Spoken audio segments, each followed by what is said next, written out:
Taste the Daily. Krishnagiri மாவட்டம் பர்கூர் அருகே அரசு மேல்நிலைப் பள்ளியில் கழிவறை, குடிநீர் உள்ளிட்ட அடிப்படை வசதிகள் இல்லாததால் மாணவர்கள் அவதிக்குள்ளாகி வருகின்றனர். சிகரளப்பள்ளி கிராமத்தில் இயங்கி வரும் அரசு மேல்நிலைப் பள்ளியில் குடிநீர், கழிவறை உள்ளிட்ட வசதிகள் இல்லை. இதேபோல் பள்ளி மேற்கூரையில் ஓடுகள் பெயர்ந்து விழும் நிலையில் உள்ளதால் மாணவர்கள் அச்சத்துடன் கல்வி பயின்று வருகின்றனர்.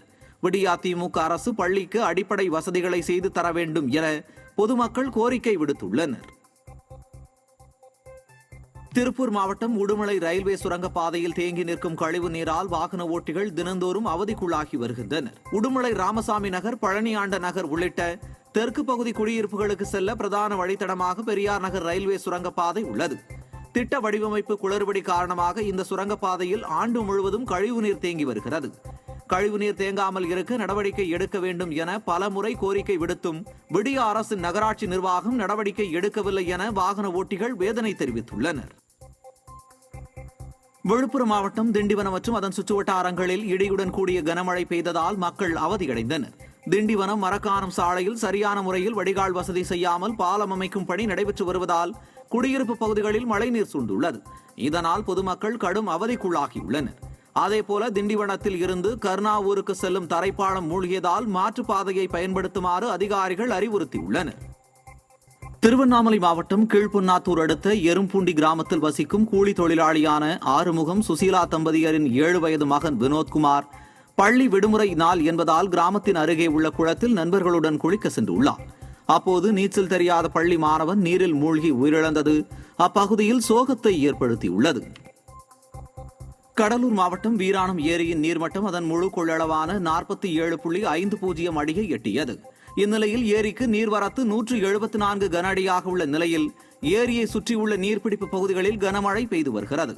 இதனால் ஏரிக்கு நீர்வரத்து அதிகரிக்க வாய்ப்பு உள்ளதால் பாதுகாப்பு கருதி வீராணம் ஏரியில் இருந்து 2000 கன அடி தண்ணீர் வெளியேற்றப்பட்டு வருகிறது. கோவை மாவட்டம் வால்பாறை டவுன் மற்றும் எஸ்டேட் பகுதிகளில் கொட்டித் தீர்த்த கனமழையால் தேயிலை தோட்ட தொழிலாளர்களின் இயல்பு வாழ்க்கை பாதிப்படைந்துள்ளது. மேலும் வால்பாறை பகுதியில் உள்ள சாலைகளில் நீர் பெருக்கெடுத்து ஓடியதால் வால்பாறைக்கு வந்த சுற்றுலா பயணிகள் பாதிப்படைந்தனர். கோவை, நீலகிரி மாவட்டங்களுக்கு ரெட் அலர்ட் அறிவிக்கப்பட்ட நிலையில் மேலும் வால்பாறை பகுதியில் கனமழை பெய்யும் என வானிலை ஆய்வு மையம் தெரிவித்துள்ளது. தென்காசி மாவட்டம் சிவகிரி சுற்றுவட்டார பகுதிகளில் கடந்த சில நாட்களாக வெயிலின் தாக்கம் அதிகமாக இருந்து வந்த நிலையில் திடீரென கனமழை பெய்தது.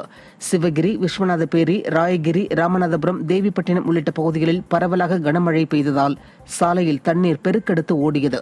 இதனால் வாகன ஓட்டிகளும் பொதுமக்களும் சிரமம் அடைந்தனர். திருவண்ணாமலை மாவட்டம் வந்தவாசி பகுதியில் சூறைக்காற்றுடன் சுமார் 4 மணி நேரம் மழை பெய்தது. இடியுடன் கூடிய கனமழையின் காரணமாக வீட்டின் மேற்கூரைகள் பெயர்ந்து விழுந்து சேதமாகின. மின் கம்பங்கள் சாய்ந்ததால் சுமார் 15 கிராமங்களில் மின் விநியோகம் தடைப்பட்டது. இதனால் பொதுமக்கள் மின்சாரம் இல்லாமல் பாதிக்கப்பட்டனர். தேனி மாவட்டத்தில் இடி மின்னலுடன் கொட்டித் தீர்த்த கனமழையால் பொதுமக்களின் இயல்பு வாழ்க்கை பாதிப்படைந்துள்ளது. தமிழகத்தில் வளிமண்டல கீழடுக்கு சுழற்சி காரணமாகவும் காற்றின் வேக மாறுபாடு காரணமாகவும் தேனியில் கனமழை பெய்தது. தொடர்ந்து பெரியகுளம், ஆண்டிப்பட்டி மற்றும் அதனை சுற்றியுள்ள பகுதிகளிலும் இடி மின்னலுடன் 2 மணி நேரத்திற்கு மேலாக பலத்த மழை பெய்தது. மேலும் கம்பம், சின்னமனூர், உத்தமபாளையம், போடி உள்ளிட்ட மாவட்டத்தின் அனைத்து பகுதிகளிலும் இடி மின்னலுடன் கூடிய மிதமான சாரல் மழை பெய்ததால் மக்களின் இயல்பு வாழ்க்கை பாதிப்படைந்தது.